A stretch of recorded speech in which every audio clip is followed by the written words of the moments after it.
Edisi pembukaan Sawah Lunto Songket Silungkang Expo.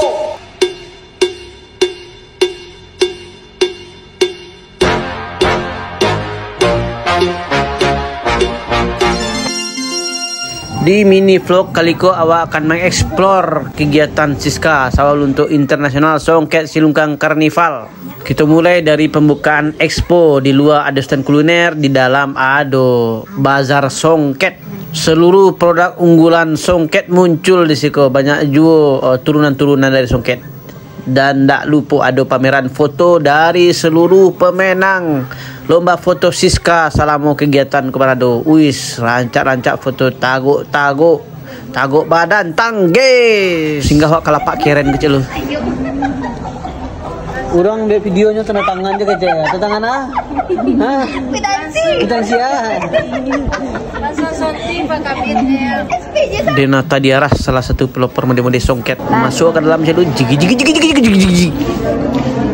Mulai rami, alik membali bu ketindak atau celik-celik saja atau numpang bapak putus je numpang cek bu. Masuk dalam dong. Ayo kita saya foto. Kau foto atau video? Ceklek. Kami dah jalan. Dia main krik. Ini buat konten bu. Langsunglah bersama ibu. Selamat datang di apa namanya? Di Nagara Songket bersama Ibu Sek dan ibu-ibu yang lain. Ya, kami lihat acara. Tapi kalau kalian beliin dong Pak Kabit ini Pak Kabit. Ayo silakan dipilih mana yang cocok. Aku mau ini.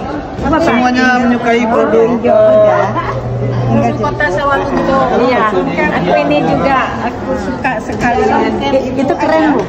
Datanglah, kunjungilah hanya di Siska Diaras Internasional Festival Siska 2020. Setelah hobi kecil kita baju kuat Bali je jadi. Lanjut ke stand Cindai Art, produk kerajinan kriya berbahan batu bara, banyak model di situ.